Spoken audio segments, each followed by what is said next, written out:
Coming up on today's episode, Tesla announces a date for the truck reveal, the Starliner Abort test goes off well-ish, and the Ocean Cleanup has a new announcement. Let's get ludicrous.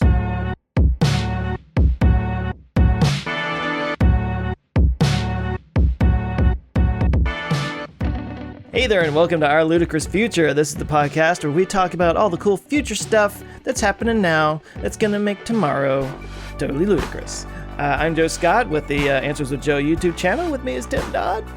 Hi, it's me, Tim Dodd, the everyday astronaut from Internet Places. And with us, of course, is Ben Solins. What's up, guys? It's Ben Solins from the Teslanomics. Ben Solins. Hi, guys. Hey, do you guys ever have a hard time with people pronouncing your first name? I feel like mine is pretty simple, but people always mess it up. Your first name? How do you mess up Ben? Are you That's joking? what I'm saying.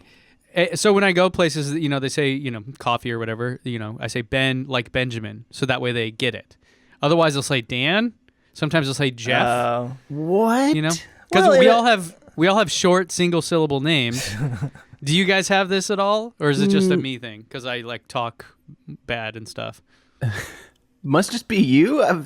I rarely, if I have people having a hard time with my last name, because they'll be like especially I used to have this email address that was Tim and then a period Dodd, and over the phone I'd be like, yeah, Tim Dodd, and they'd be like, ooh, what? Tim Todd Dodd, Tim Dodd. It was just, and I'd never be able to do it, so I got rid of that one. That's unnecessarily confusing, though. Yeah. Well, you should do sometimes people dash. think I say John. Uh-huh. Every once in a while, people think I say John. Nope. Mm-hmm. You guys are bad at saying your names. Yeah. We're bad at talking and stuff. I'm just like, you don't know me. Get away. Yes. Speaking before we jump in, I wanted to, I brought this up in the messenger to you guys, but so we are all three on YouTube. We focus mostly on YouTube with this channel and everything, but there is a podcast side of this, an actual just audio podcast. And every once in a while, I'll go in and check the reviews and the ratings and stuff, and we got a 5-star rating right now on Apple Podcast. Woo, and that just blew me away. And it's not just like our moms either. It's like there's 230 something ratings on there, and it's 5-star right now.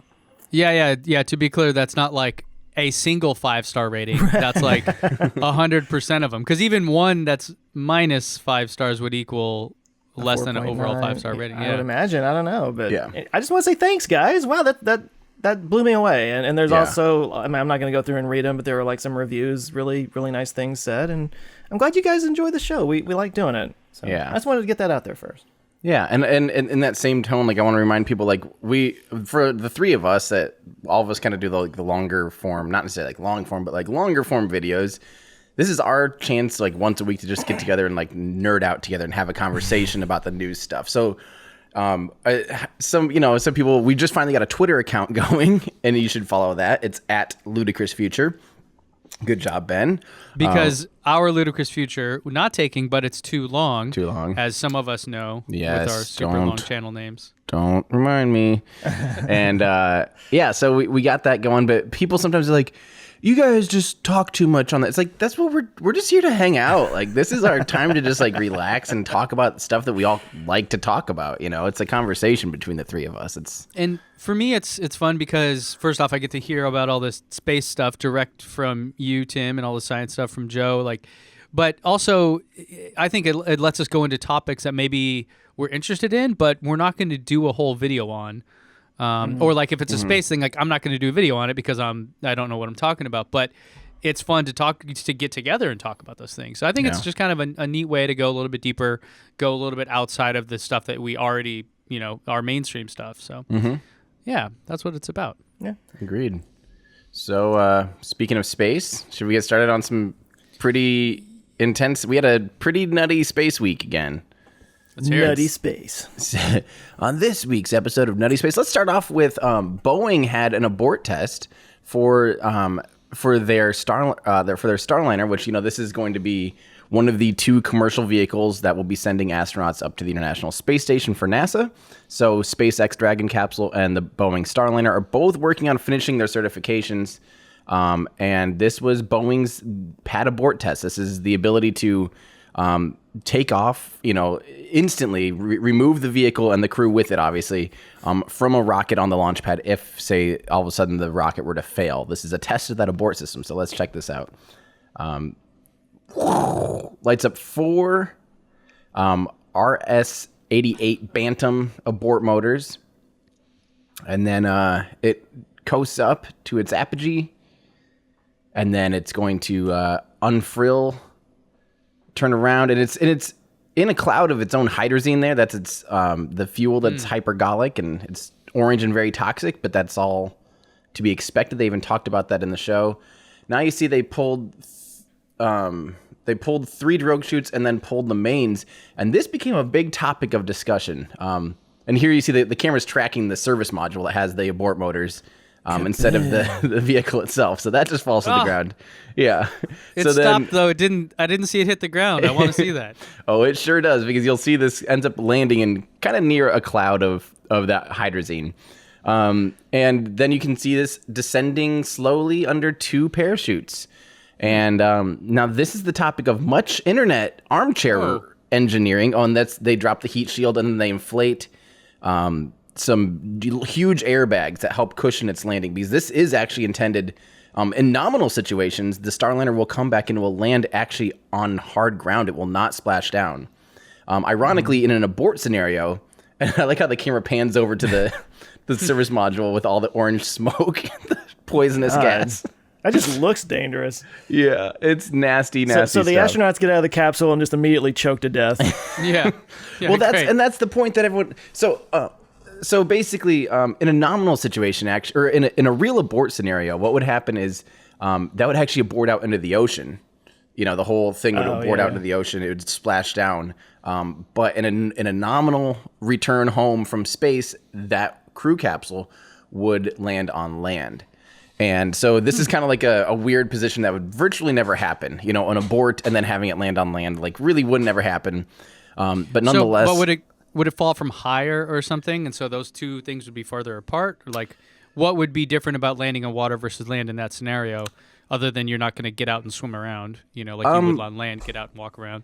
Well, there's actually a lot of stuff to unpack here, because if I don't really know what the cloud of hydrazine would look like, or all the hypergolic fuels, I don't necessarily know where in an abort scenario what would happen to that service module if it hit water.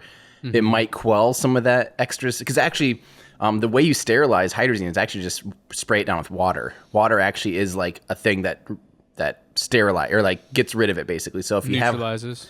So when the space shuttle would land, its thrusters actually use hydrazine, and when like the X-37B last week, remember we saw it land, and there was those guys in those hazmat suits. Mm-hmm. They're literally just going to go hose it down with water.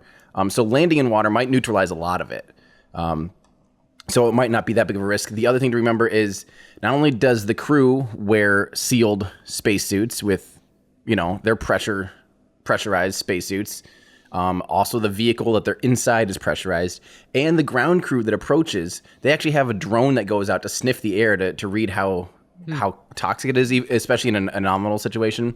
But then the ground crew that approaches is also wearing hazmat suits as well. So it is all accounted for that in the worst case scenario, everyone is protected from this noxious gas and from this nasty, nasty stuff. And obviously, in a normal landing, they'd jettison that service module way up in the atmosphere, and it'd actually blow up in the atmosphere.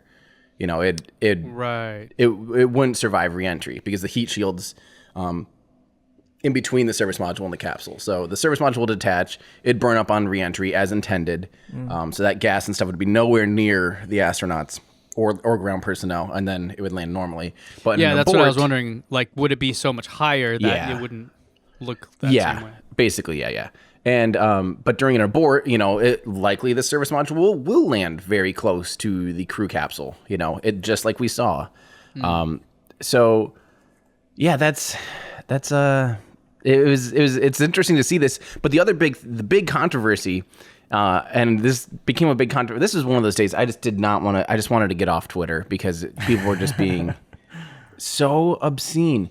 I sent out a simple tweet that said, So where did this go? Come on, Google Chrome. Which one is it? Sorry, I can't tell. I have too many Google. There we go. Which of my 100 tabs is this? Yeah.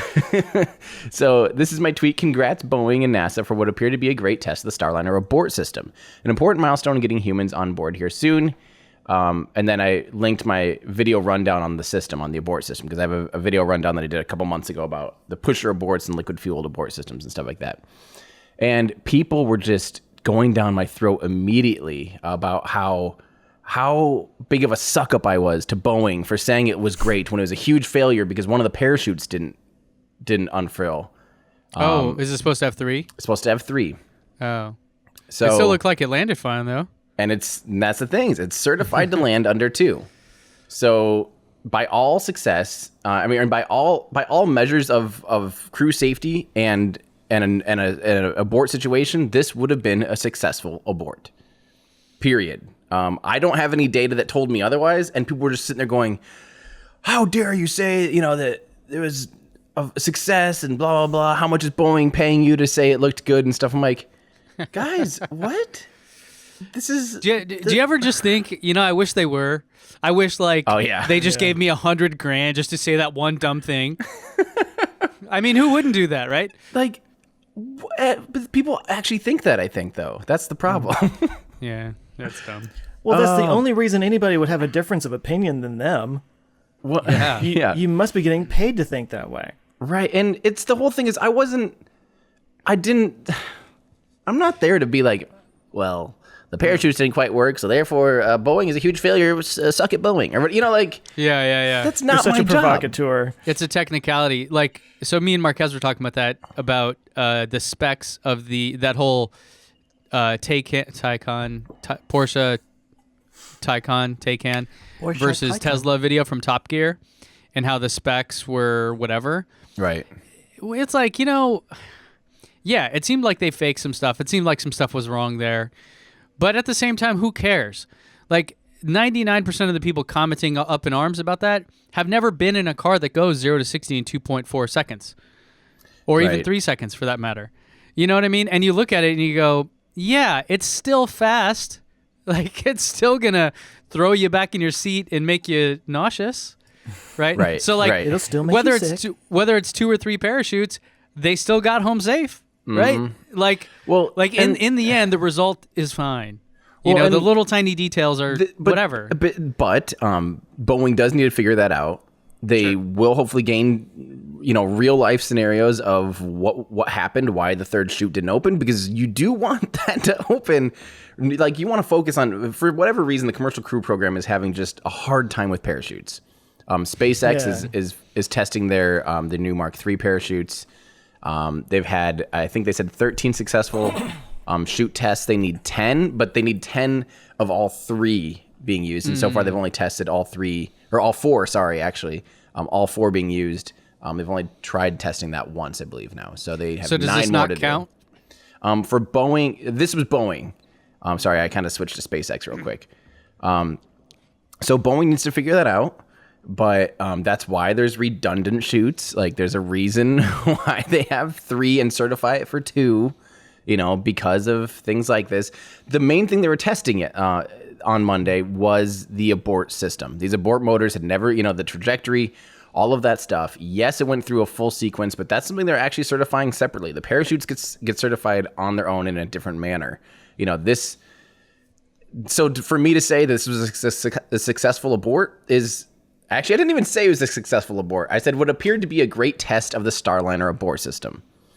So, sorry if I am overall positive about spaceflight endeavors and seeing progress. People, settle down. Tim, what's wrong with you? You shill. So, you're just paid by Northrop Grumman. I know it. So my big question is... was the failure of that third chute enough to push back their schedule at all? The next day, I think already Boeing said that they're still pushing forward for what I believe is December 17th or something. Mid-December test, the first orbital uncrewed test of Starliner. Oh, okay. Have they done a test at max Q? They don't need. They're not going to actually. They're not doing that. They're not going but to. SpaceX is, right? SpaceX is. That's correct. Okay. Boeing opted to not do that by certifying it through other manners. So you can either certify it directly through testing, or it actually for SpaceX with a low cost Falcon 9 used booster, they can probably test it and prove it physically a lot cheaper than what it would take to actually certify it manually and like through paperwork and certifications like Boeing's doing. So SpaceX will typically tend to test things in real life, and Boeing opted to go the other way. But man, this brought up just such a big debate about safety this and safety that. And it's like, yes, guys, we all want this to be safe. I'm not here to scrutinize Boeing. That's NASA's job. Like NASA is going to do a great job of scrutinizing this. That's not for me to do. Like, I'm just excited to see hardware being tested. The abort system worked as planned. Yes, 2 of 3 shoots, not ideal, but literally still within certification. Good job, Boeing. We're finally getting some progress. Speaking of all that, Tesla or SpaceX had their anomalous event a while ago with their abort motors. I feel, and so how is that coming along? I feel like there's been some updates on that. Am I wrong? Or yes, we're still looking at hopefully having an in-flight abort test here. I think in December. So I might be gone for a while. Actually, again, it might be that time of year where I have to skedaddle, and because I want to see the first Boeing test. I want to see the in-flight abort test, and I want to see the first Starship flight, which is Starship's going together really quick. They did move the road closures around, but it's still sounding like maybe even next week or within kind of what is today? Probably within like the middle of November, doing a static fire test with all 3 Raptors on Starship is the next milestone we're looking for, and that's crazy. So like by the end of November, early December, it might just be Tim Dodd gone rogue again for a while. So, but where in the world is Tim Dodd? Yeah, but it'll be exciting though. I'm looking forward to. Those are some exciting events, and the abort test will be great. And we need to remind people too, when they're saying that I'm being easy on Boeing or whatever they're claiming I'm being. Remember, the Dragon capsule's abort was not successful either. Technically, they actually had 2 engines shut down prematurely, and it didn't quite reach its intended apogee for the pad abort. But that was back in 2015, and at that time, even I was like, "Good job, happy to see progress." Like I am. And then Boeing or SpaceX just blew up a Dragon capsule, unfortunately, while testing. And I said the same type of thing. Like, I'm glad we're figuring this stuff up now. Like, I'll never be one to be like, you jokers don't know how to make a spacecraft. Like, I don't know any of this stuff. Why are people being like, what is everyone's going an on armchair with people? expert, right? Or armchair engineer, as you were saying. And I've never been the type of person and someone in the position to try to scrutinize and be negative about people's work, because I just don't find that productive, Well, it's always hard, right? It's something I've, learned early on is it's you never really know what goes into something, right? Unless you're also in it. And so it's always really difficult. That's when, anyone criticizes like a video someone else makes. It's like, yeah, go make that video yourself. See how insanely difficult any of this stuff is. You're welcome. I'm glad you have that opinion. You're welcome to make your own video, my friend. Like, I just want to have that almost be an auto reply of. Yeah. Go for it. So what I would get a lot in comments is like, oh, you should do this. And I'm like, I should do whatever I want to do. Yeah. You go ahead and do that and send me the video and I'll be happy to watch it. Yeah. But no one ever will, right? Because it's too hard. It's much easier just to be the armchair critic kind of guy. Well, I've had a policy on my channel for a long time that if I say something that somebody doesn't like or they disagree with or something, if they do a follow-up video or a counter video of a video that counters what I had to say, I'll promote it on social media. I don't have an ego about this. How many people have taken me up on that? It's never happened. Oh. Never happened. That I'm aware of, anyway. No, I had one guy. This wasn't like a thing we ever discussed. Like, he just made a video kind of saying I was full of it with the data that I showed, and he used all my charts and all that stuff, and I was totally cool with it. He totally missed. It was one of those things where he was looking at a worldwide number. It was like comparing sales figures, I think, for Model 3 or something versus competitors. And I showed this chart, and it's like Model 3 is like, the entire 90% of the chart. Everyone else is like a little sliver because of how small their sales are. And I forget what he was arguing, but he took global sales for all of those other ones, and I was only taking U.S. sales. And I was like, dude, so you're actually you're lying. Like, you're taking the wrong numbers. Yeah. You're comparing a global sales figure for a car compared to a U.S. sales figure for another car. You also had a chart that was it was like all of 2018 versus Q1. Right. 2019 for the Model 3 once. And I remember some people just got confused because they didn't realize that it was two different years, showing that even in one quarter of the Model 3, how much it outperformed the entire previous year of the other car manufacturers. And people just didn't understand. Yeah, it was a little bit... Excuse me. That's like you have to... I'm still getting over a cold. And I'm all kinds of messed up right now. But yeah, that was like you have to explain that chart to someone, which I don't like doing. I like charts to stand on their own, what we would call more explanatory versus exploratory. But whatever. That was the point. A lot of people don't realize that the Model 3 is actually a mid-size sedan, technically. Right. And people always get up in arms when I throw that up there. But if you look at the comments are like, it's not a mid-size sedan. Go look at the EPA rating. See where it shows up. Oh, surprise, surprise. It's in the mid-size sedan market. Yeah, we've talked about that, how interior volume and all that stuff. Right, because of how they rate it. Now, I think it's fair to say from a sales perspective, you wouldn't really compare it to those things. But if you want to just be honest and truthful about it, that's how it's technically defined, right? Yeah. YouTubers complaining. It's so hard to do that. But I'm with you. If someone's really going to take an effort, like, I'm supportive of it. You know what I mean? Yeah. I think it's good to have healthy discussion like that. And I'm, like anyone, we can all be very wrong all the time, Yeah. So real quick before we wrap up the Starliner Crew Dragon topic. Okay. Correct. I'm sorry. I'm having a little bit of a brain fart, but didn't Crew Dragon actually go to the space station? Yes. Okay. So they've actually gone to the space station, uncrewed. Yep. The next one is going to be an in-flight abort, and then the real thing. And then the real thing, hopefully, probably definitely early 2020, assuming the in-flight abort goes well. Cool. Okay. Yeah. Yeah, which is really exciting. It's kind of nice that there's a horse race going on. I mean, it shouldn't be about who wins, but that does add some excitement to it, It definitely does. Definitely does. And it's healthy, too. I mean, both of them are funded programs, so it's not like, nothing's really on the line as far as the future of either of those programs go. It's just a matter of, like, pride and getting things done on time, Mm-hmm. So, yeah, I'm all for that. That sounds like a healthy competition to me. Yeah, good rivalry drives innovation, really. Yep. Yeah. So, speaking of rivalry and innovation, this is the first time we'll ever do a legit segue. Wow. And still speaking of Boeing. So remember how last week I told you guys all about the Blue Moon lunar lander and how they were going to partner with Lockheed Martin and Northrop Grumman and all. They had 4 things.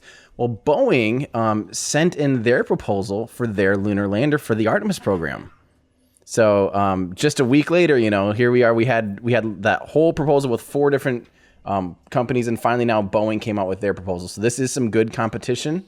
Now here's the thing, what Boeing's trying to do, and I kind of agree with this, they're trying to remove a lot of those extra steps. So remember when we were talking about how you get to the moon actually with the Blue Lunar Lander, it was like there was like 17 different docking events and maneuvers and different things doing different like all these different steps, and it was actually unbelievably complicated, and I still am kind of confused by it. This is a lot more traditional, like, descent. It will still go to the gateway, but then it'll just go directly from the gateway down to the lunar surface and just do it all. And in my opinion, this kind of makes maybe a little more sense. But so it's good to see another proposal. My only concern is, Boeing has not had the best track record of keeping things on budget or on track lately, especially when it comes to cost plus contracting, like at all. So the commercial crew program, it's not incentivized, and it's not in their interest to be fast or competitive when you have a cost plus contract. Yeah. It's like hourly wages versus salary wages, right? It's like if you're hourly, then you're literally financially incentivized to take as much time on something as you can without getting fired. Yeah. But if you're salary, the quicker you can get it done, the higher your wage essentially is. Yep. Yeah. Yep. Makes sense. Exactly. So I didn't really want to talk too much about this because, these early proposals, I want to wait until we have all the numbers, and someday I'll do a deep rundown on all the systems. Because SpaceX also might have because the thing is, these proposals for Artemis do need to do something with Gateway. Gateway has kind of become, I watched Robert Zubrin's like Mars conference last week, some of his speeches, and he refers to the Gateway as a toll booth, where NASA's like, we want to go to the moon, but you have to go to Gateway first, and there's parts of that I agree with, parts of that I disagree with. I like the idea of things being reusable. So if we have reusable habitats and ascent modules and stuff like that, that's good. But then you just look at a system like Starship and you're like, oh, the whole thing is reusable. Yeah. Well, the part that still gets me is if they're going to leave some lander module, Yeah. that's not sustainable, is it? I mean, you're just going to wind up piling up all these lander modules all around. What are you going to do with those? No idea. Yeah. Yeah. It is pretty nonsensical, really. I mean, long term. I mean, for now, we could, you could land. I don't think there's going to be 100 missions even, and 100 on the surface of the moon is nothing. Yeah. That's like not even. The moon's huge. The moon's, to build a base, you mean? Well, I mean, just in general, like you could land 100 of those things and still not even see it. Oh, right. I mean, if they're all landing in the same spot, yeah, that'll start to look like a pretty weird graveyard. No, I'm not talking about seeing it from Earth. It's just like. Just in general. I mean, it's like imagine going to the store and you gotta leave a part of your car there every time. It would just pile up after a while. Yeah. Yeah. But that sounds like a good problem right now. Like I think that's an acceptable, since we haven't really been back to the moon in a while and all this. Like, yeah. I feel like yeah, let's make that a problem. We're going to the moon so much that then we have to figure out what to do, right? Yeah. Yeah. Maybe we'll turn those into habitats or something. That's what I was thinking. Maybe they're reusable in some way, or they can break them down and use them for parts or something. Yeah. Speaking of reusable, are we speaking of reusable? I think so. Oh, I see where you're going. You switched it up on me. I had a nice order because I was going to go with more Boeing news. We were kind of on a Boeing streak. Boeing's boring. Come on. Okay, fine. Let's talk about reusable. Boeing's Boeing. Boeing's boring. See. Did you guys see this? SpaceX, they are reusing payload fairings. So we've talked, I haven't seen this video before. That's cool. They've, of course, talked about, hoping to reuse a payload fairing for the first time. And they're going to be reusing the first payload fairings. And these are ones that didn't get caught. These both splashed down in the ocean. These were splashdown ones from the Arabsat 6A mission, the second Falcon Heavy mission. And they both splashed down and were just picked up out of the water, and they're going to be the first to be reused. Wow. So that's an awesome shot. You can see the rocket sailing away there. Super cool. Wow. I think that's like one of the most beautiful things. Gosh. Joe, I would think pay so much to ride I saw there. us. Yeah. right there. Yeah, there we go. There we are. Yeah. Isn't that just gorgeous, though? On that deck. So, yeah, for those of you listening, there's this really cool video on SpaceX's Twitter that they posted, and it is awesome. You get to see the Earth going below the fairing as it kind of topples out, and you can see the fairing flex and all this cool stuff. And, don't forget, these fairings are anywhere between $5 to $10 million or something for the pair. So reusing these is a really big deal. This gets the rocket to the point where the only thing being thrown away is a single Merlin 1D vacuum engine and the upper stage tankage, which is a pretty, insignificant piece of, especially of a Falcon Heavy. That's only like a tiny portion of the entire vehicle, So this will be for the upcoming Falcon or the Starlink mission. So we're gonna see the next 60 Starlink have. So that's good because it's an internal mission, so they can test they can test these fairings on a mission that is not a paying customer, just in case these fairings, after they got wet, if they got structurally, damaged somehow or something like that. At least this way, I think that's actually cool. an extra perk of doing all the Starlink missions is being able to test stuff like that without having to worry about damaging a customer's payload. Exactly. Yeah. Big time. Like there's a lot of advantages there, really. That was my whole thought on the SpaceX stuff that is fascinating with Starlink is like they can be their own customer and just say, forget everyone else. I don't need you guys. Like we're making, when Starlink comes out, we'll make $1 bazillion on that and that'll fund everything else we want to do. Mm-hmm. I don't need to deal with customers anymore. Yep. You're like, I'm going to take money out of this pocket and put it into this pocket. Exactly. Make Repeat. income. Yeah, seriously. Underpants gnomes. And then go in the other one. And I think that's, I think this is really exciting. Just bringing the cost down for these Starlink missions to all-time lows, and they're going to be reflying boosters. I don't remember if this is the first one we're going to see launch for the 4th time. This booster, I need to look that up.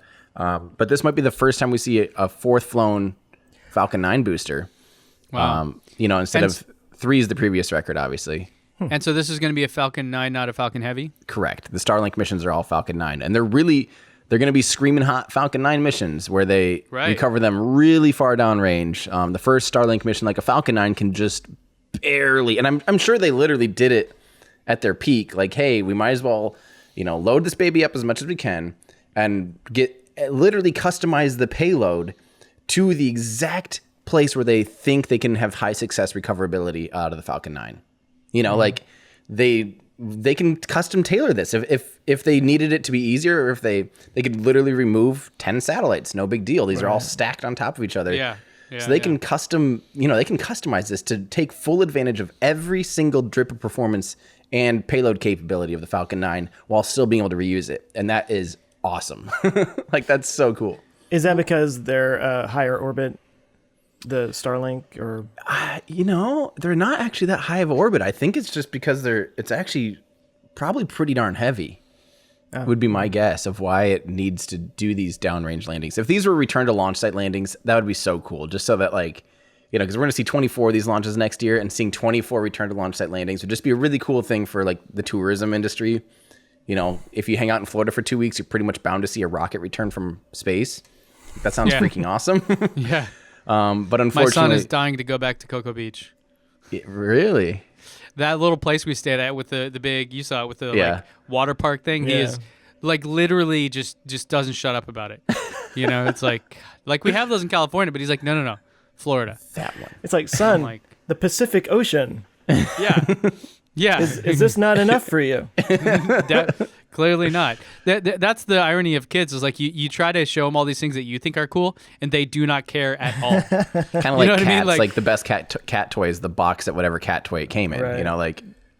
Like kids are the same way. Like just the box that the Hot Wheel came in is probably going to be more fun to them than the Hot Wheel. Mm-hmm. Yeah. Man, I have such a good joke for that, but I'm not going to say it right now. I'll tell you guys later.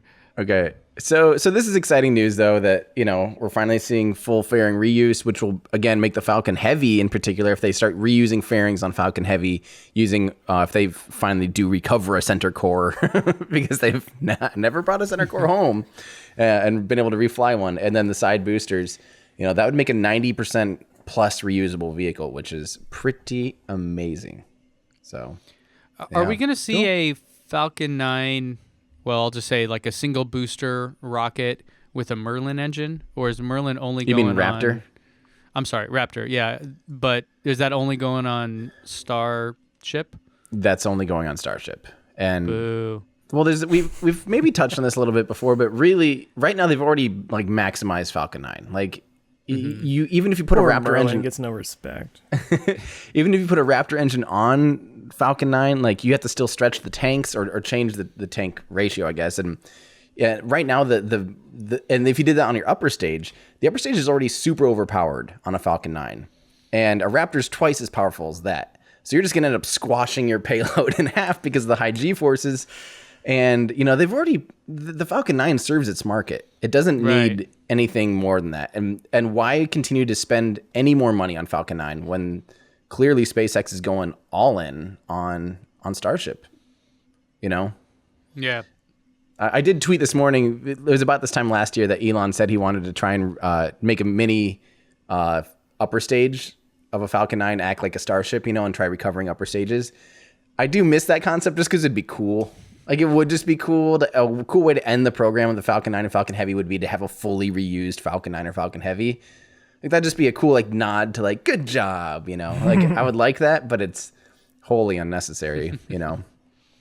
But So what was that about? Like, it seems like somebody mentioned that somewhere, but I didn't actually catch the story. He was talking about doing a mini Starship upper stage. yeah, let me pull this up because I just retweeted it today, actually, this morning, because it was a year ago. That's probably why people are talking about it.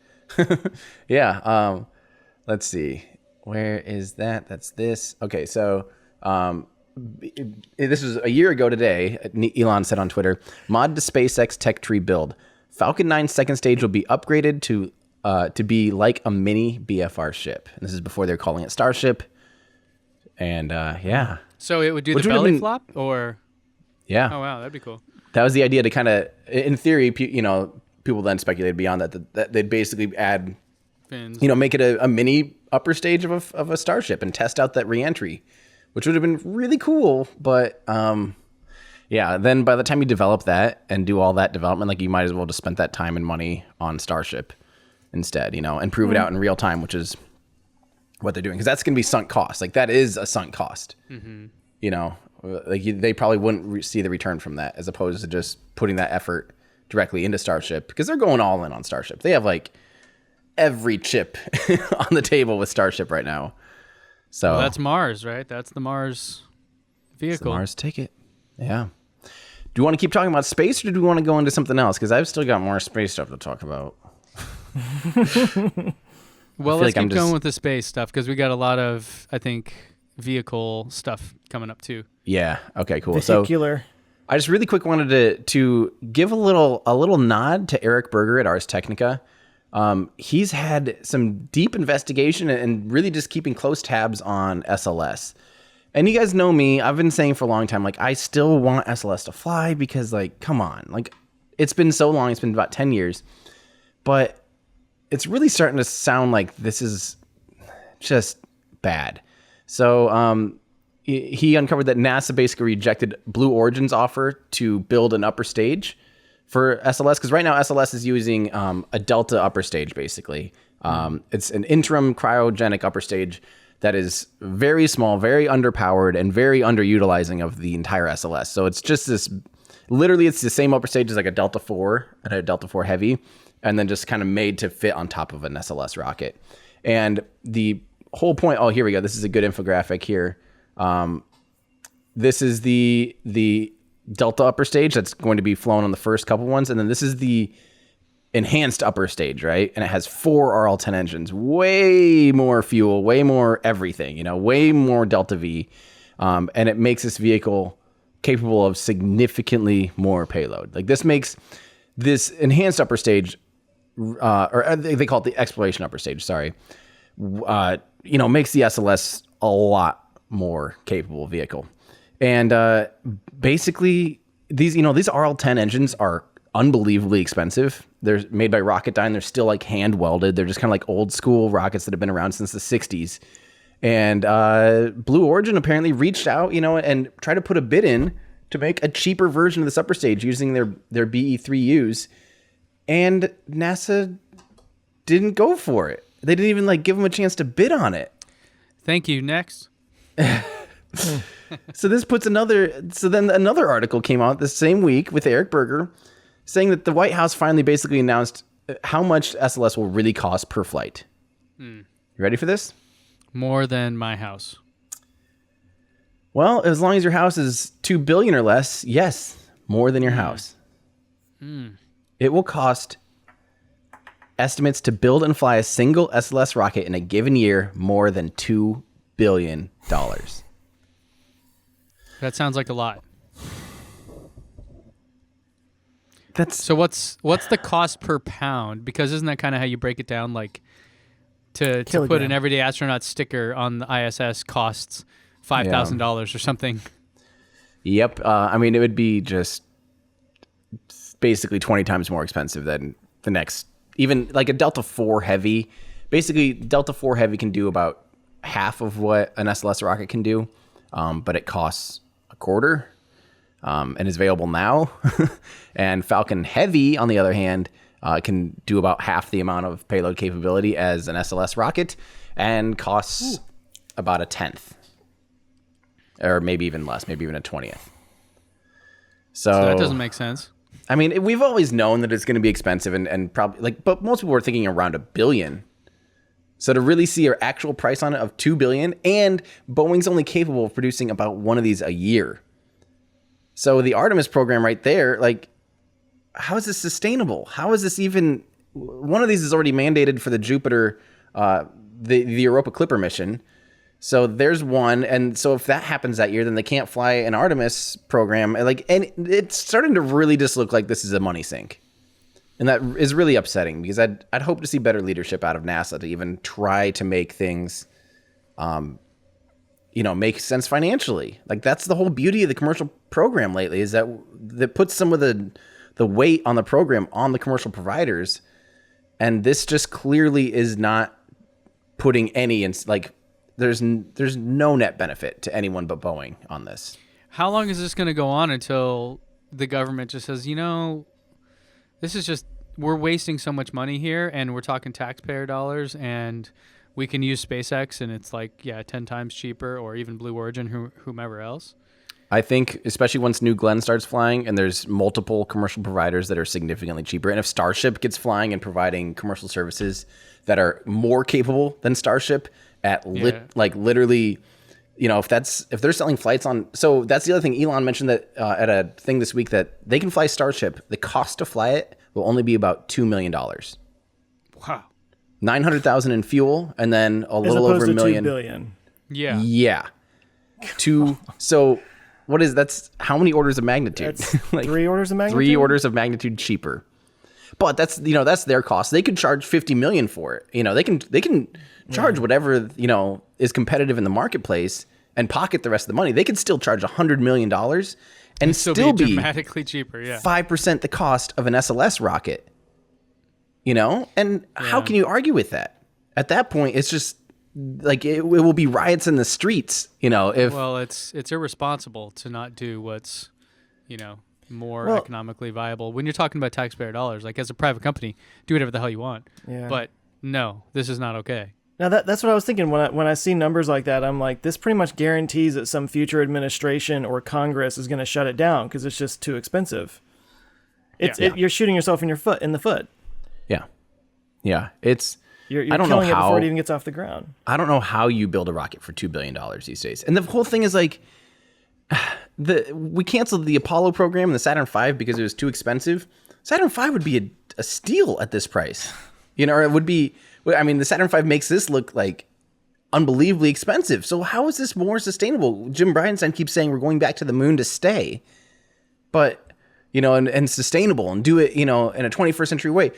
Yet we're talking about a $2 billion rocket. Are you kidding me? So I'm going from. I've been kind of on the fence and saying we're this far along in SLS. I want to see it fly. I want to see it do work. But I'm sorry, at $2 billion a rocket, there's way better uses of resources. Wow, that's pretty inexcusable. So I think the lesson, the parallel that I've seen in a lot of companies and stuff is that with an abundance of resources, you're far less likely to make progress than with a scarce amount of resources. So if you have a timeline, like, look, this thing is, you either have to have it done by this date or scrap it. Not getting paid. Yep. Then guess what? You will get it done. Mm-hmm. Without that scarcity, without that push, even if it's totally arbitrary, this is where Tesla gets a lot of flack about, well, you guys just made up that number and then you didn't hit it and then the stock dropped. But right. Yeah, if you didn't make up that number, then you're never going to even, right. You wouldn't even get close to it. Right. So I think pressure forces action. Mm-hmm. And as long as it's done in a healthy way, that's great. And it sounds like that's what's not happening here. And this is just a prime example of how things can just go on forever with seemingly no reason. Yep. It's really, yeah, it's a shame. And, I forget his name, the senator from, Richard Shelby, senator from Alabama, has basically, SLS is turning out to be honestly more and more of a jobs program in the state of Alabama. And I've wanted to deny that for a long time because I really believed it was, it wasn't facetious. Is that the word? Or malicious, I guess, maybe? Yeah, maybe malicious in the intent of, being a jobs program or anything like that. But honestly, some of the stuff coming out here is making it seem more and more just like this is just to keep jobs in a district almost and take a lot of taxpayer money. And it's getting scary, Yep. So it seems to be yet another example of somebody working on an old paradigm that's just not relevant anymore. Mm-hmm. Is that a segue? We can make it one. I feel like I've got one there. I was trying to just be really smart, but Well, talk to me, Joe, about the ocean cleanup. okay. How about we talk about the ocean cleanup? There you go. Guys, let's talk about the ocean cleanup. Okay, so somebody shared done? this with me on. They're done cleaning the ocean. No, they're just getting started, actually. So somebody shared this with me on Twitter, and I'm sorry I forgot who you were, but thank you for that. This is something I've been following for a while. The guy who's in charge of this, his name's Boyan Slat. I'm probably saying that name wrong. Let me just go ahead and share the screen here. But he kind of made some waves with a TED Talk a while back where he introduced this idea of an ocean cleanup project. And can you see my screen there? Mm-hmm. The big diamond thing? Okay. I remember seeing stuff about this. Yeah. So this was the TED Talk that he did. This was back in, 2012. So this is going on for a while. Don't And I you think he dare was like play it. 17 when he did this, by the way. TED Talk looks cool. Don't you dare hit play on that. That'll get flagged instantly. Oh, well, okay. TED Talks are like... I'll bounce so, around copyrighted. like this. Oh. But yeah, he was like a teenager when he did this, and he came up with this idea, and he started raising money for it, and I think some of these are actually out there now. But as you can see how it works, it's got this thing, and it has a big boom that goes around, and it goes up and collects all this little plastic and stuff and puts it over here. And the idea was that it would pay for itself by selling that recycled plastic. And I'm not sure on the details on that, how viable that is, but I'd have to see that to believe it. Yeah, but it's a good idea, and we all know there's a big problem with Pacific garbage patches and stuff like that. But anyway, so they did an announcement yesterday or 2 days ago, I believe, where they introduced a new product. Is that the right word? A new machine? Vehicle? Yeah, but it's called the Interceptor. Cool. And what this actually does, so this was interesting. So clearly this guy, he started this thing. They got a lot of, money that came in and whatnot. And they started researching the heckfire out of like how it accumulates in the ocean, where it's coming from, how to, he talks about you got to clean up the ocean that's already there, but you also have to turn off the tap. That's the term that he used. You got to like keep it from accumulating. And that's coming from rivers. So if I can find the spot here, they actually did a thing where they set up these cameras in bridges. I knew it was the river's fault all along. Damn river. But we no, just need to abolish those things.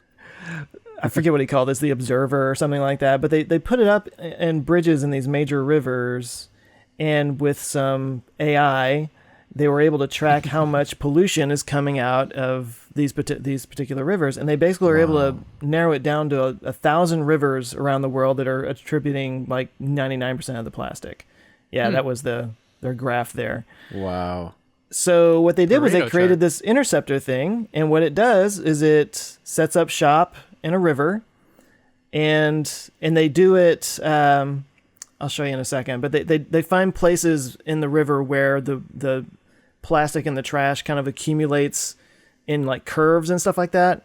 Mm-hmm. And they set this over on the side, and it just like they showed with rubber duckies, it collects all the waste before it actually goes out into the ocean. Well, that's cute trash, though. We don't want to get rid of that. Don't you want an ocean full of rubber duckies? Yeah. But yeah, it works on its own. It's solar powered.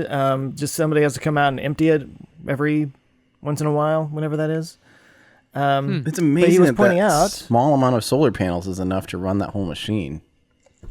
Looks like a pretty relatively small area. Yeah. I wonder what the scale is, though. I mean, look at him standing next to it. Those might be pretty That's large. true. Maybe Look at Definitely- this stage. How do you get this for your Yeah. presentations? I want Nope. this. It was a pretty stage. dope presentation. You can Yeah. you can kind of see, like, I don't want to give Elon too much credit, but like you can see how people have really stepped up their game and like presenting these big ideas and stuff. Because And Apple with keynotes and stuff. Yeah. yeah, whatever. I mean, No, but at the beginning he had Don't get this, me he had this, he had the screen behind him here, as you can see, and it had all this information. And then, like, when he introduced it, the thing came up and they unveiled it. So it was kind of That's cool. awesome. Yeah. yeah, great job. Now, Yeah, okay, that's super cool. so for people that are just listening, because I don't think we described it, the idea is to get the plastic out of the ocean, and this idea is to shut off the tap with this giant school bus shaped thing to prevent the plastic from going into the ocean in the first place, right? Right. Yeah. Did they then with talk the- at all? Sorry, did they talk at all about where they would deploy these? You said the top 1,000 like rivers. Well, they didn't list all 1,000 of them because that would have taken a while. But there was a For the next there was a 48 map minutes, here. I'm going to list 1,000 rivers. It's like The Amazon, politicians. the Mississippi. Now they had a map up here of all these different rivers. There were a lot of them in Asia, just because there's a lot of ports in Asia. Well, I was going to Um, say with India, you yeah, know, you and can other see. countries, there's a lot. Like the sanitation systems Right. are just dramatically Not at par. different than what you see in the more modern, Western Yeah. world or whatever. But their Wow. plan, they picked out these 1,000 rivers, and their plan is to get 1,000 of these things in those rivers in the next 5 years. Wow. So it's a big plan. So that'd be the start. And then is there still a plan then maybe to take the old approach and go clean up what is already in the ocean? No, You they're know? doing that simultaneously. Oh, wow. Yeah, there was there was an announcement earlier this year. I want to say like in the spring or something. It's been a while, where they ran into some trouble with some of the. I mean, they're working it all out, Yeah. but they're having some successes as well with these like experimental booms and whatnot. So I think that might actually be a bit more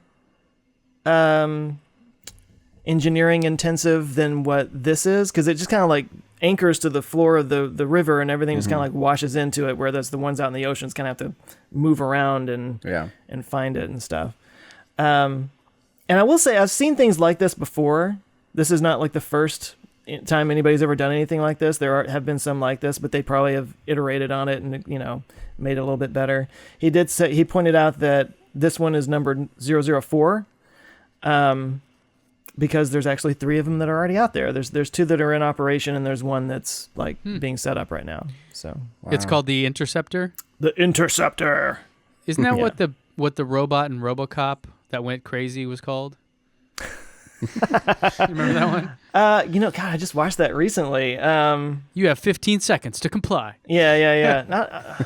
It might have been. I've forgotten. That's funny though. That's awesome. Let's destroy trash. So something that I would be shocked if they can make enough money off just recycling that stuff to pay for that, because that is just not a. Have you guys ever taken stuff down to the recycling center and tried to get money for it? Have recently? I know it's particularly difficult with plastic. Yeah. Well, I don't think where I live, they don't give you any money for that. Right. But I actually helped a neighbor load up with my old Tacoma, like as tall, like as ridiculous as you could make, like this giant mushroom cloud of metal sticking out of the back of my truck. We brought it down there, and what you do is you drive up on the weighing thing, then you unload it, then you come back and you drive up on empty, and they give you. It took us like 3 hours, literally ginormous pile of metal, $12. Are you serious? Yeah. So I was like, that was not worth it at all. That's not encouraging recycling. But normally, though, you have to pay to dump that stuff. Like, you have to pay to offload. I'd rather at least make $12 or even do it for free than have to pay someone to, Sure. Sure. Yeah. But anyways, something that got me thinking there about how to pay for this. Planet Money, one of my favorite podcasts, just did an episode on Pigou, who is an economist that came up with, created the concept that economists will use called negative externalities. And basically that means that there is a greater cost to society than whatever the cost is of the producer and the consumer. And I think we've talked about it before. The term to look up if people are interested is called a Pigouvian Tax. And basically, people associate that with a carbon tax. And it's interesting because Canada actually has this now. So companies in Canada, for the amount of pollution, if I think it's for every ton, it's $20. Apparently, that's how they, $20 per ton of pollution. And so they've implemented that to try to curb or to try to incentivize people away from polluting. In this case, CO2 is the thing. But that could be another way that they look at how to pay for this is, hey, if you're, I don't know, Malaysia or Japan or, the US or wherever, and we can actually measure how much plastic is coming from your rivers into the ocean, then you can be taxed based on that. Mm-hmm. And then that money will pay for the cleanup, as it should, and it will also then incentivize companies to not do this. Yeah, so I think the governments could I think there's charge. ways to make this work. Yeah. Well, he was kind of vague about this. That's my one real criticism about this presentation was he did talk about that. He didn't use the term that you did, but the fact that like it would cost more in the long run to not do something than to do something, right. But that still doesn't pay for the manufacturing of the equipment and everything. Like something has to actually put forward money and investment to pay for that. Yeah. So, but I know in the past he's talked about that the collecting of the plastic and recycling it would pay for itself. He didn't go there on this one though. Yeah. So and humans are really bad about like, it'll cost more to do it now or whatever, but like save you money in the long run. Like we're horrible at that. Yeah. Like collectively. Yeah. Case in point, I had a long discussion with a friend recently about this. Power lines above ground versus underground. Mm-hmm. It is far cheaper and easier to put them up above ground, but holy crap, is it hard to then maintain them and inspect them. And if the wind blows and it knocks it down and creates a fire that kills 1,000 people, whatever. It was cheaper to do it when they set it up than it was down the road. We're just really bad. But I think just because the systems we have in place don't incentivize the right kind of behavior. Yeah. You know what I mean? It's what it all comes down to. I think for our country, anyways. I know other countries that don't have capitalist systems are, it's different in the incentive structures. But yeah, it's crazy. Yeah. Well, should we get to the fun discussion of? So what do you got? Because you were working on something. Do you want to know? Well, I shared those different things I wanted to talk about that, but I mean, if you want to get into what I was working on before the show. Well, is it about the truck? Nope. Okay. All right. Well, let's go here first, and then. Okay. I'm quite excited though. Okay. All right. So for people that are totally lost now, Tesla is unveiling in fact, we'll go to an Elon response to me on Twitter instead of Tim for the first time in our show's history. I'm Elon, the only one he hasn't responded to for anything. Yeah. Sorry. Sucks to be you. No. So Elon tweeted the Cybertruck, don't know if that's the official name, unveil is on November 21st in LA near SpaceX rocket factory. Interesting choice of words, I would say. And I responded, do we need to dress in cyberpunk attire? To which he responded, yes. And now let it begin. Now security is going to love me because everyone's going to show up in black trench coats with a bunch of stuff. It's like, great. Thank you, Ben. Are you a replicant? Yeah. So that's fun. I didn't get to watch all of Blade Runner, the original one, last night. I've never sat down and watched it all the way through. I think I may have seen it as a kid. Because when did it come out? It was like the 80s, right? Yeah. The original Blade Runner? Early 80s, I want to say. Yeah. So I haven't watched it either. Yeah, so I need to go watch it. I have seen the new one. And by the way, if anyone's listening that's creative and likes to make videos, please someone give me a supercut of Ryan Gosling in movies not talking. Because what? Every time I see Ryan Gosling in a movie, he's just not talking. He's literally just someone asks him a question, he just stares at him. He's the strong silent type. Yeah, okay, fine. Okay, he's the silent type. There you go. But I was just looking at it going, how come this guy doesn't talk? Anyways, so that's how I felt about the new Blade Runner. It's like he's in it, he's the star, but half the movie he's just walking around silently. Now there is a supercut that somebody did of him not wanting to eat cereal. Like they have the shot on the screen, and they like move a spoonful of cereal, and he kind of like does this over and over again from various clips. Well, from, did you know that? Yeah. Do you know that guy died that did that? Huh? The guy that made those supercuts or like the feeding Ryan Gosling cereal. Yeah. Really? He passed away from, I think he passed away from cancer, and like right before he passed away, I'm pretty sure Ryan Gosling did like something in Eating tribute cereal to him. Yeah. Yeah. It's really sad and sweet. Which, by the way, in that video of him eating cereal, didn't speak. Just saying. Exactly. Just saying. I don't know. Anyway, why are we talking about this? What? Blade Runner is the theme behind this, and that's where the cyberpunk stuff comes. And so I thought it made sense just to talk through what we know of the Tesla truck so far, what's rumored, whatever. And then, Tim, do you want to show the photos and go through that? I've got them pulled up, yeah. I've got them pulled up. So I've got some specs here, and these are all just rumored. I'll stop sharing my screen. I'll just read them to you guys. Okay. And I also have specs from the other kind of vehicles in this space. The Tesla truck, and this is all basically complete speculation, just from tweets and stuff like that, is going to be under $50,000. Not sure if that's how true that'll be. 400 to 500 mile range, maybe more. Elon's words. 300,000 pound towing capacity. Not again. That jackknifing, I don't understand. Big truck, likely to compete with an F-150. And it will be a 6-seater, dual motor, all-wheel drive, 240 volt connections for heavy-duty tools in the back. Also have an air compressor. And back then, Elon said that they were hoping to see the unveiling this summer of 2019. But that's obviously passed, and so it's coming up in a couple weeks here. And unclear when they'll start delivering at earliest likely late 2020, if not beyond, because they have to find a place to make this thing. Mm-hmm. So this currently, unless they're going to make it at Fremont on the same line as they do Model Y, the new one that they're building up there, I don't know. Maybe find the Gigafactory. I think that's where it should go, don't you? Yeah.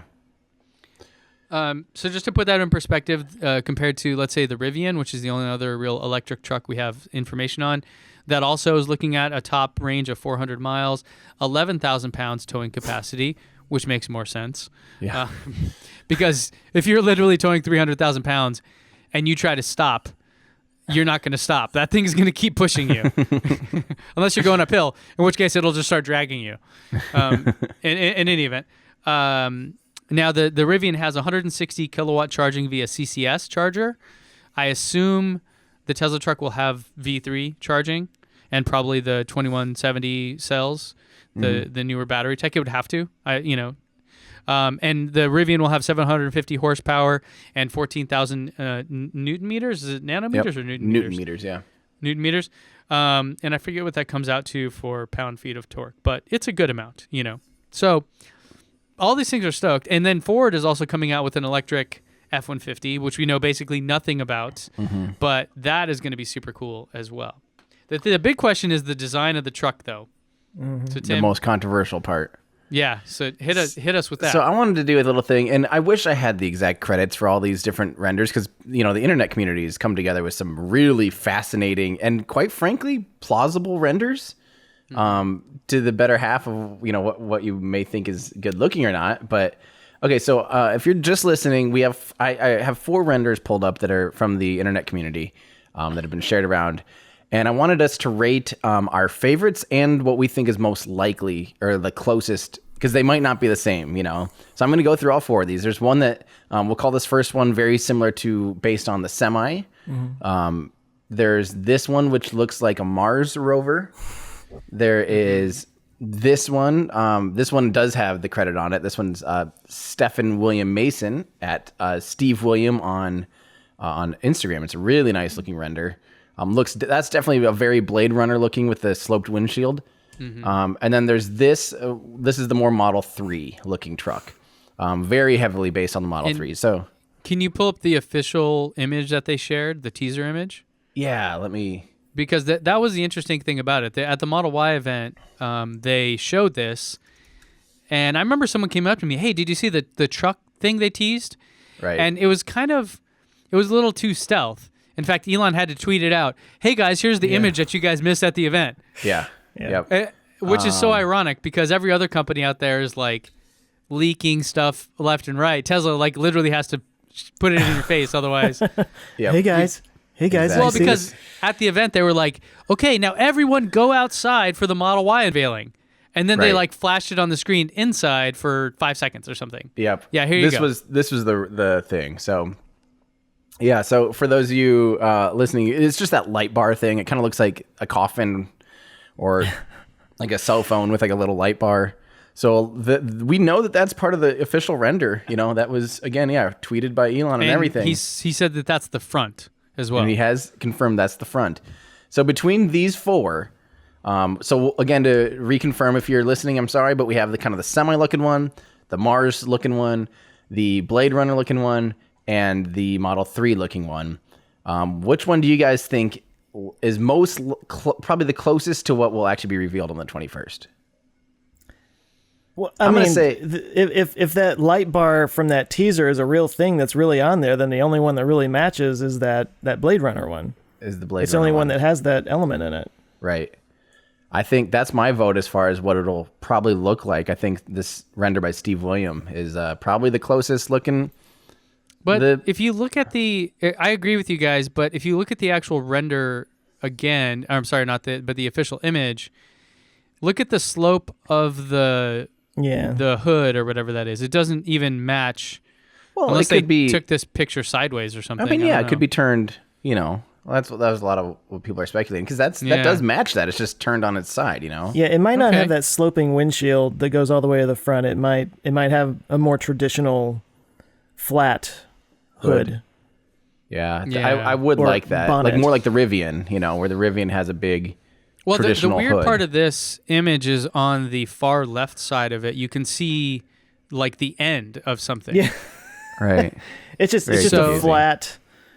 So maybe this could be the actual top of the vehicle, but it would make sense that you'd have the Tesla logo there. So you're saying like the windshield is actually underneath that light bar? I mean, I don't know. When I'm looking at this, I don't understand any of it, because then even on the right corner, you see it cut back in, which a windshield would not do. Yeah. So none of this makes sense at all to me. So I think the Steve Williams one, in my opinion, is the most realistic one. Sure. I think this is probably the closest to what we might actually see. Although I would not be surprised if it's something just totally out there like this, the one that looks like this was from Inside EVs. The Mars rover looking thing. Yep. And they said that, right? Because there was an image of Starship. I don't know if you have that image, but people were saying that was something that, again, we like to speculate and go nuts in the Tesla community. They said, oh, did they actually reveal it? Because there's a picture of Starship on Mars, I think, and there's a truck in the picture. Right. And it looks really similar to this one. Do you guys, do you remember the old Simpsons episode where Homer got to design the car? Yes. Did you see my tweet about that? No, but that's kind of how I feel. If it comes out like that, I actually prefer, I like the semi version of the images you just showed. That one to me looks like it would actually be, that would be my favorite, I guess. I said exactly that because Simone Yetch on Twitter said she said, can I come down with Truckler? Or Truckler and I invited, and I go, please drive it down. I would love if Elon trolled everyone by just revealing your truck with you in it, grinning and waving like Homer in the Homer car. Yeah. Which would make me so happy. No, but that's what that Mars rover looking, that's how I feel about that. If they came out with that, oh man, I think that'd be bad news. So I am in the opinion that I honestly would love something just super out there, honestly. Because think about this, like if you have this, he's almost said it looks like an armored personnel truck or something. Like if this thing looks like military grade first and foremost almost, like think about what that'll do just for the mental perspective of like pulling that up next to a standard truck, just being like, haha. Like all I want, and kids earmuffs, I want something badass. Like I want it to be like a total mic drop and just, well, that's how they do it, Yeah. It needs to be like dwarfing and totally making all other trucks pale in comparison, that's what they're going to do. I mean, that's like the whole semi-truck thing. I remember the whole time, like, please just have it be a delivery van that, like, you can just crank out. It's simple, it's easy, it's boring. No, Class 8 semi, like full on punch you in the mouth. I'm going for, I'm going for the biggest kid on the playground. That's who I want to fight. Right. That's just how they go. Like, yeah. So speaking of that, we can come back to this, but this is a perfect. I wanted Joe to talk. Joe was about to talk. Oh.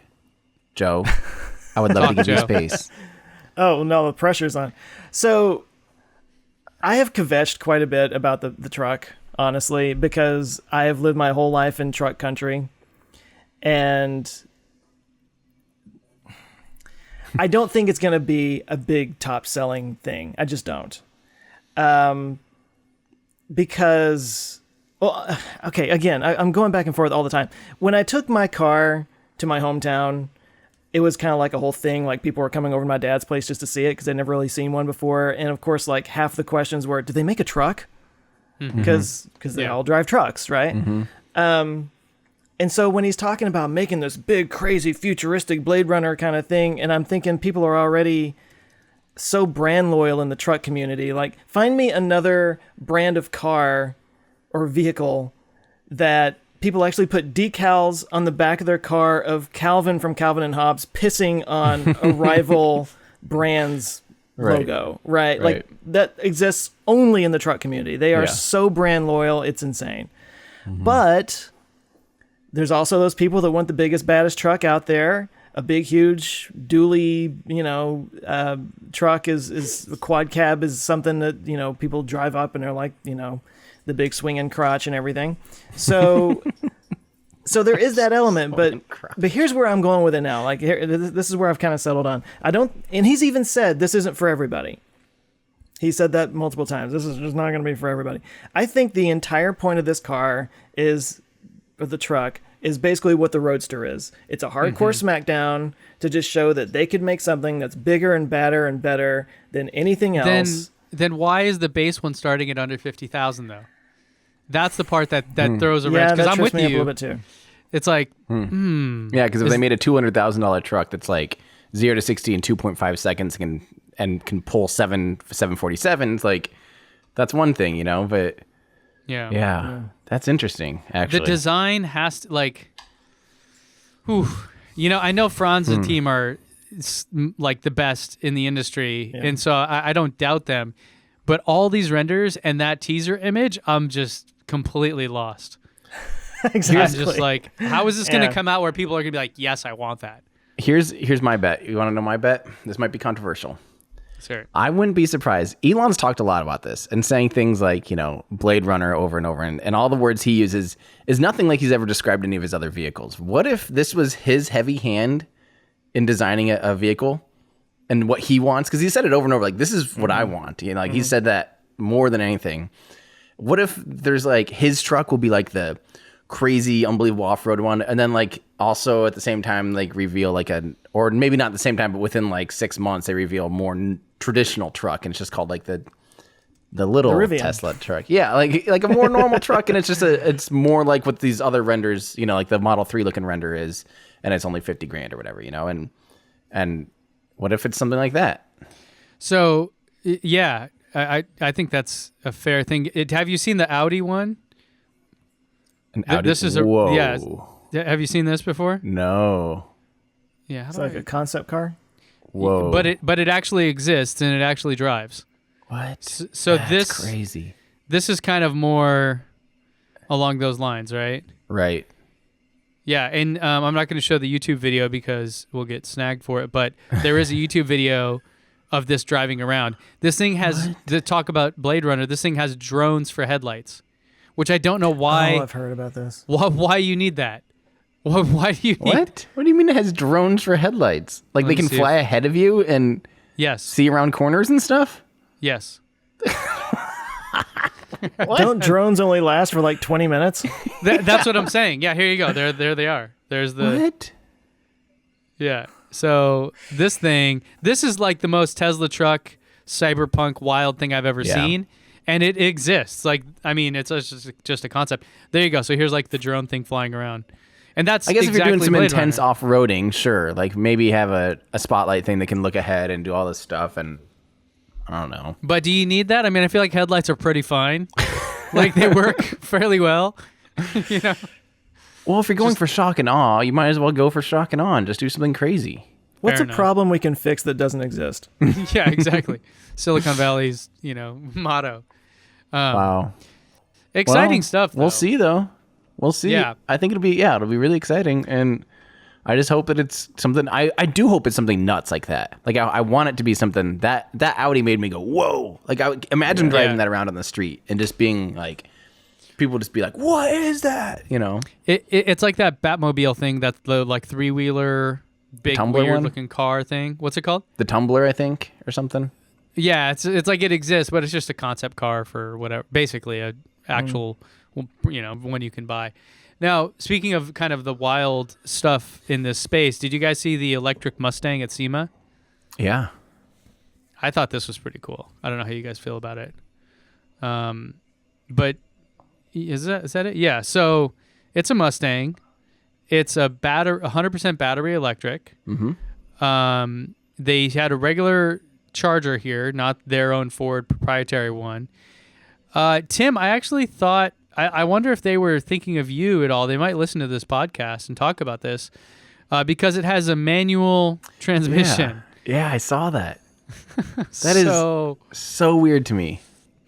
Now, I didn't hear any stuff about the like how the motor works, and this is a concept car. They'll never make it to production. This is just an example of something they can do, which is what SEMA's for. Mm-hmm. It's all about the aftermarket, just kind of wild stuff that people do.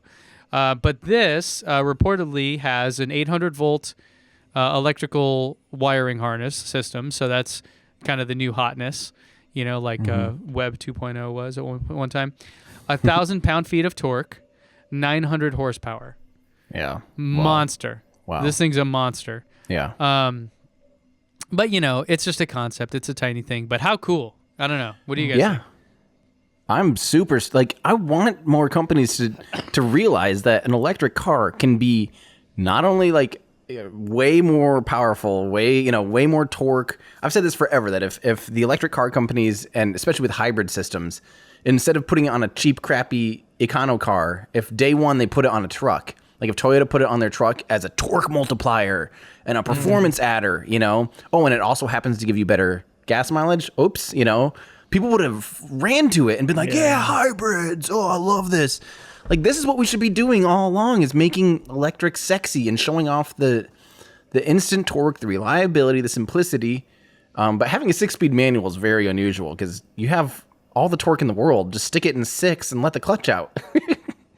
Well, I don't, that's what I was wondering. Like, is there a clutch? Like, how does this actually physically work? Because that's not how electric motors work as far as I understand. I know that the Porsche Taycan has 2 gears. 2 gears. And Tesla tried that initially, and I think they couldn't get it to work, so they went with the single AC induction style. But, like, how does that physically work? I have no are there idea. actually 6 gears, or is it like, Tim, you were saying, just like a simulated, you hit the button and it, puts you in the next gear? That'd be cool. Because, you don't need an RPM match because the motor doesn't need to run at a constant low RPM to prevent from stalling, So, you don't need to slip the clutch. You can just literally put it in 6 with the clutch out and just give it gas. There's no, with an electric motor, it can go down to 0 RPM. So you don't have to match engine RPM to wheel RPM. Yeah, weird. I don't know but why cool. this looks just a little cheesy to me with this blue plastic stuff. Joe, what do you think? I mean, it's cool. I like the blue highlights, actually. Mm-hmm. Like I said, I'm with you, Tim, though. Like, now that I'm driving around an electric car and I see the performance that it has, it's really a shame that it got associated with like dinky little hybrids and fuel sipping things earlier in the days, because it's just such better performance. Yep. And agreed. Continuing on that thread here, because we got one more thing to talk about, the Ford Mustang inspired electric crossover SUV Pro Max RS blah blah blah. No, I don't, just making up stuff. X5000. Like, the naming of things sucks right now. Like, all companies are really doing bad at naming things. So anyways, this is a real vehicle. This is what we're showing on the screen here, just a mock-up, but this is a crossover SUV. Think Model X or Model Y. That's electric, Mustang inspired. So I assume that just means kind of the design language, right? Probably the body styling, probably the rear end of it, whatever. Called the Mach-E currently. I think that will probably change. Maybe, you know what? Maybe they will call it the Model E. Because remember, I was just thinking about this of how they could. They own the patent or trademark or whatever on Model E, and Tesla wanted to use that for the Model 3, and Ford sued them and said, no, that's ours.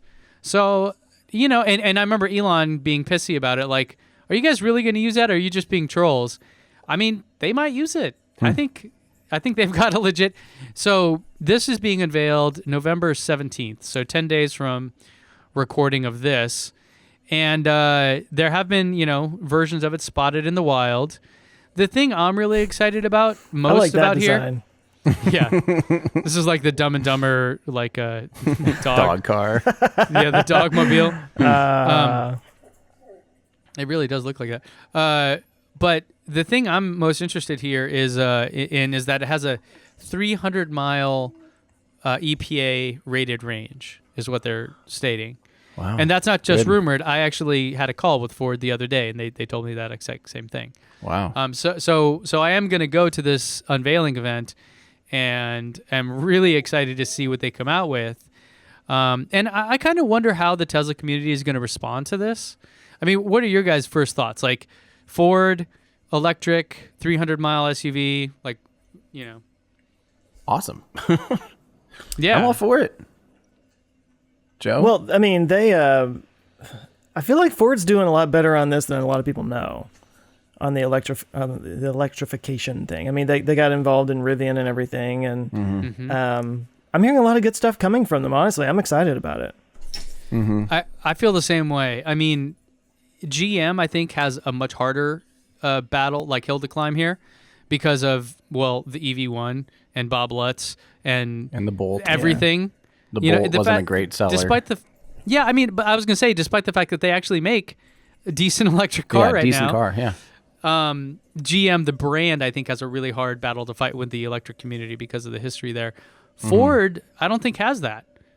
You know, I think Ford it's pretty wide open, and they seem fully committed here. I think they said in one of these articles that they were going to spend like $11 billion on their electric program. And, you know, the CEO making a huge pivot away from sedans, focusing on trucks and SUVs and electric vehicles. I think the biggest challenge any of these guys have is the charging infrastructure, of course. But, you know, Electrify America, EV Go, et cetera, et cetera. Like, they exist.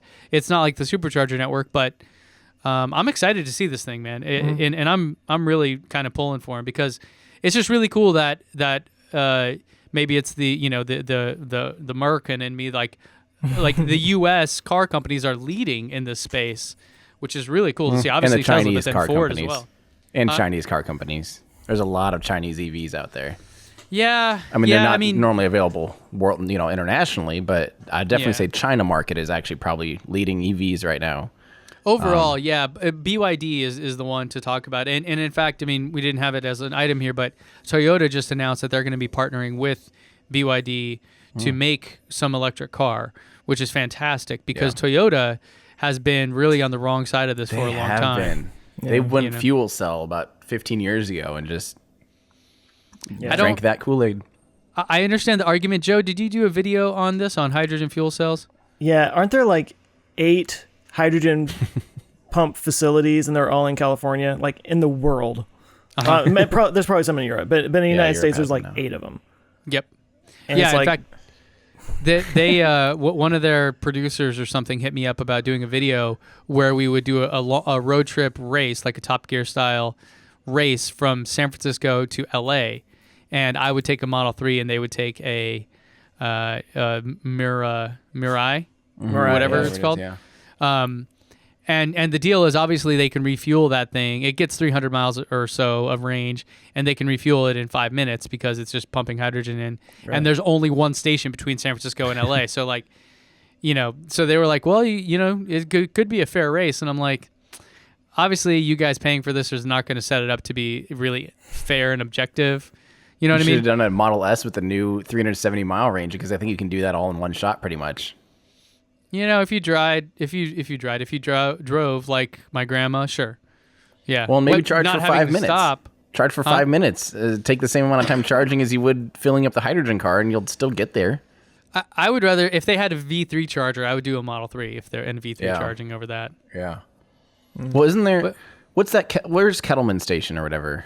Yeah, kind of middle of the And state. they just are putting in a ton of V3 chargers there, aren't they? I heard they're putting like 10 in. Not that I know of. I can go look though. Yeah, double the check. data. Double check, baby. I heard they're rolling those babies in as we speak. Yeah, and one quick note about charging that we're talking about. I believe I just saw a quip that the standard range Model 3, Standard Range Plus, got a higher top speed charging of 170 kilowatts now. So that was a recent update. So folks with that car. Now, I don't think you can get that at anything but a V3 charger, though. Right. So, still not there. Like, Tim, what's the most you get at a charger? 145 or whatever out of a V2. Yeah. Maybe 150-ish, 145.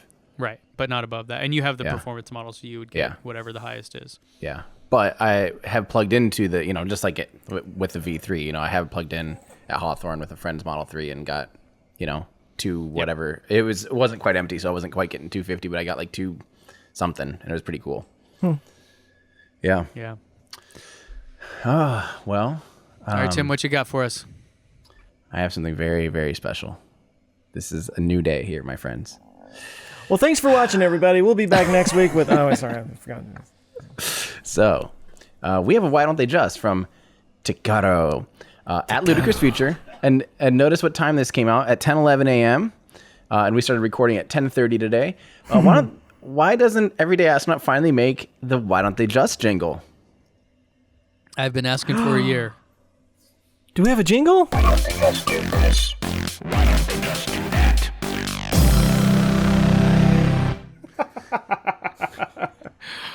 Oh, wow.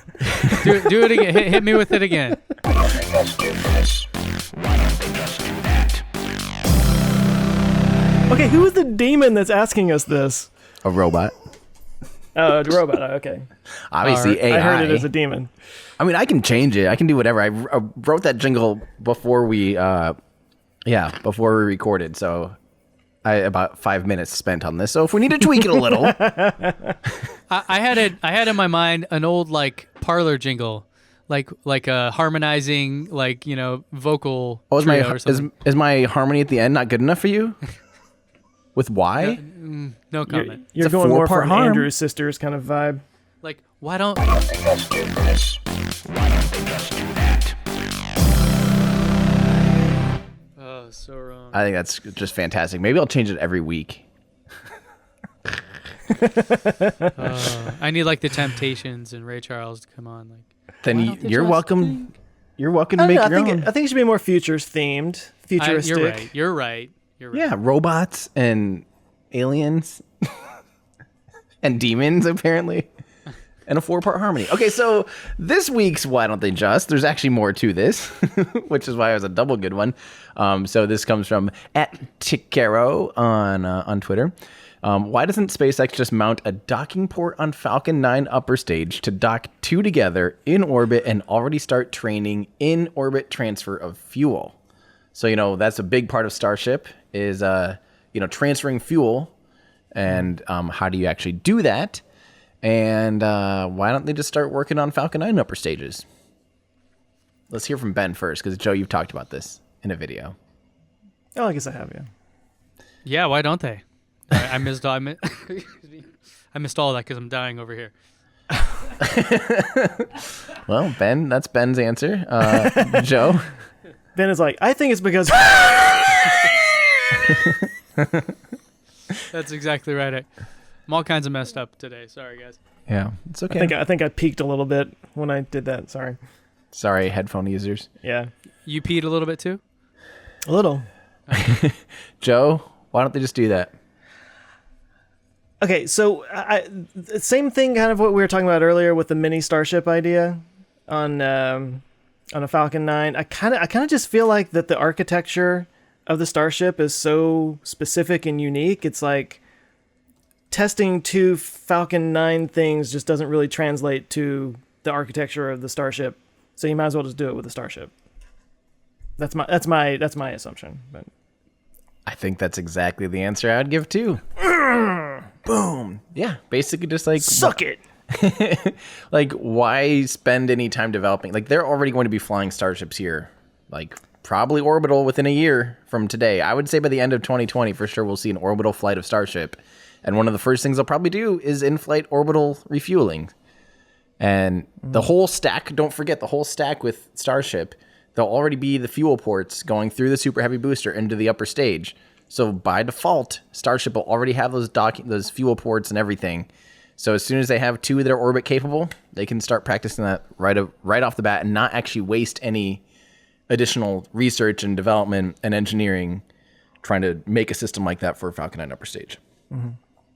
Yeah. You do realize that for them to test that, they would have to have two up in space, which means they would have to launch within a day of each other or hours of each other? Why? Why I can't one hang out I guess in it could orbit? be out there for a while, and they could. I mean, I guess, go but 780 days like the X-37B or whatever. probably not that long. Probably not that long. But I'm just saying, like, that's a show Yeah. Oh, to yeah. watch two of them go up in a. Well, very one might small go amount from of Boca time. Chica and one might go from Florida. That's true. Could you just do Falcon Heavy For what? for the two? No, because that's the whole... You don't want to test the wrong upper stage on this. You want to test Starship. Oh. We're testing the actual refueling of Starship and transferring I thought you were talking fuel. about two Falcon 9s. No. Oh, we're talking about Starship. Starship. Sorry. Well, I mean, the Still original just coming question out is of my basically, fog. why don't you use a Falcon 9 upper stage? And we're just saying, like, it doesn't really... Like, you might as well, at this point, if you're going to develop it, just continue doing it on Starship, because Starship is actually really close. People discount how far along Starship development is. You know, they think it's so far off, like, that we might as well learn data and things on the Falcon 9. A lot of those things don't cross over and cross-pollinate, and we're so close to actually seeing, there's hardware of Starship. It's already existing. Well, the materials are different too, right? Yeah. I mean, I would imagine, because, like, if you can learn something about the physics of something, that should apply to anything else. But when you're talking about different materials, I think, a lot of that goes out the window. a little, potentially, yeah. But, yep, that's the main, why don't they just, I guess. So, thanks for that question. And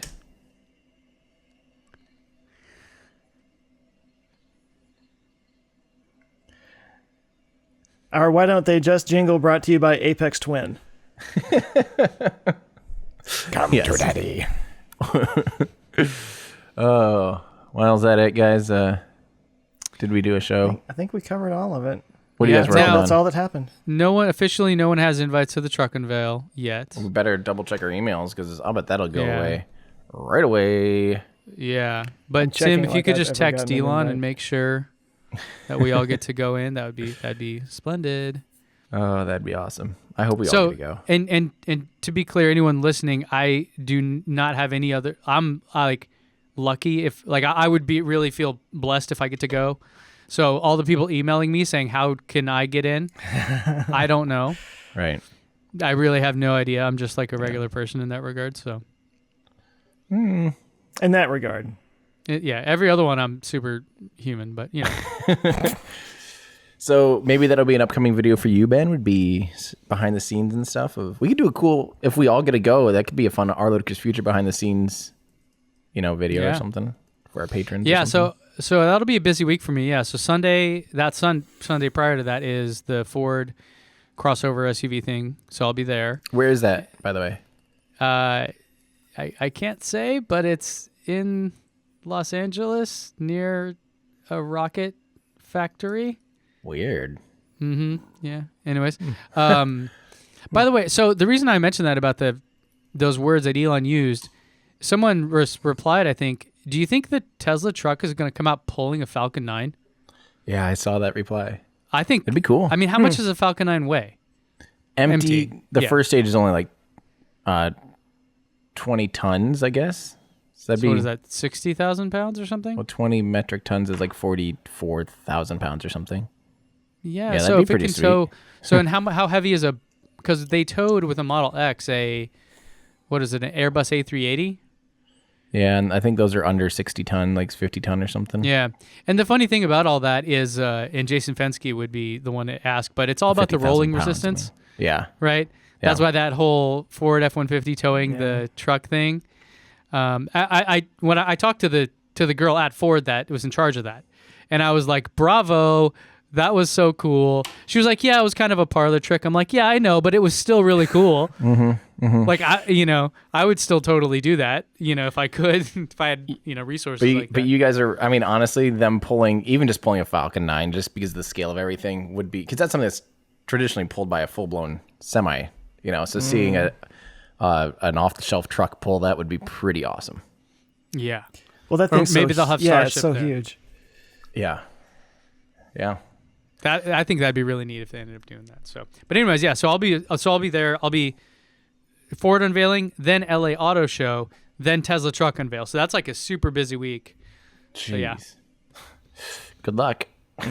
Yeah, and then Thanksgiving is next week. You're the week, or then I'm moving new studios, and then Thanksgiving. So plenty of time to like edit videos and do stuff. Yay. Well, Joe, what are you working on? Yeah, the end of the year is getting kind of crazy. Actually, the beginning of next year is already Always. getting kind of crazy. Yeah, they always do. So yeah, my next video for Monday, it's going to be a little bit different. I'm going to talk about how to hack your memory, basically. And it's going to talk about like how memory works, how we encode, store, and retrieve information, but also like how you can hack that the way our brains work to memorize ridiculous amounts of data. Using some of the techniques that like memory champions do. So. Yeah. So not Have you just seen that explained episode on memory? Oh, Vox on Netflix? Yeah.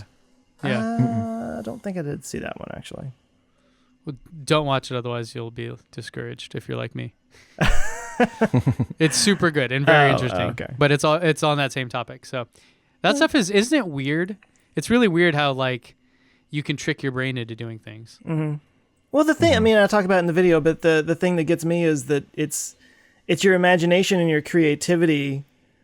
Like you think of memorizing something as very left brain, very just data, but it's actually using your right brained, quote unquote, right brain imagination and creativity to make that storage of data like stand out in your brain. It's the limbic brain, right? I'll talk about that in another video coming up soon too. But it's a different one. Yeah. Oh, Fair enough. well, sweet. What about you, Tim? I actually have a video coming out next week, hopefully. Well, for sure, actually. I did a video about the oven that Doubletree Hotel actually sent to the International Space Station. I saw your teaser on Instagram. Yeah, Huh? so this is the first time we're going to be cooking anything in space. Doubletree wanted to cook their, they have those cookies at check-in. So they're baking those cookies in space. This will be the first time any item's actually been baked fresh in space. So I talk about the history of space food and the evolution of it. And I went to the International Space Station mock-up in Houston and actually went inside and showed where it's going to be placed inside the station. And then talked to the folks at NanoRacks that built the oven and talked about how it actually works and how why this kind of matters and more even just like long-term why decent space food and the option to make fresh baked goods and stuff like that is actually a pretty big deal. The psychology of it and all that stuff. We get into all that and everything. So it's a little different for my channel because I'm normally like super space flight heavy, and this goes into a little more of the Being all in that space. stuff. Yeah, being in space, which is a fun change of pace for me too, just to kind of remember some of the other aspects of space flight that I don't always focus on. Did you figure out what the favorite food item of all the astronauts is? Someone talked about it. Well, different astronauts have different things, but I know that sriracha is always a favorite flavor enhancer because your taste buds get kind of dulled in Super, in I zero G. imagine. Yeah, that's why like plain food is so incredibly salty and stuff. It's because your taste buds are like worse in the lower air pressure. So weird.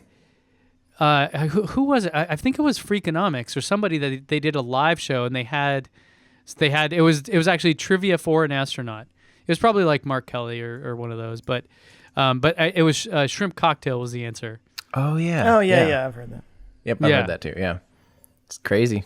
Yeah, it'd just be weird to have your taste buds change so dramatically within a day, and Yeah. things that you normally don't love, you love up there. And I wonder if anyone's done that with, like, let's do food taste testing down here on Earth with like food from like astronaut food and plain food, and just see how dramatically different it tastes. yeah. I bet it's like wild. Yeah, well, it's a whole science, and I get into a decent amount of that. I don't get too much into like the science behind what food goes up, but I just kind of go into the history of it and talk about how this oven in particular works, and yeah, it's pretty cool. Pretty excited for it. Yeah, So until next time, yeah, we'll see you. See you in our ludicrous future. ending that we will never get right. Hey, thanks so much for listening. If you like what we do and you want to kind of help get it out there, you can give us a nice review on any of your podcast streaming platforms, whichever one you use. That kind of helps get it out there. Also, we do have a Patreon set up, so you can join us there at patreon.com/ourludicrousfuture. You can get your name in the credits, meet a whole other group of like-minded people. It's a lot of fun. We do appreciate it. We'll see you there. Thanks.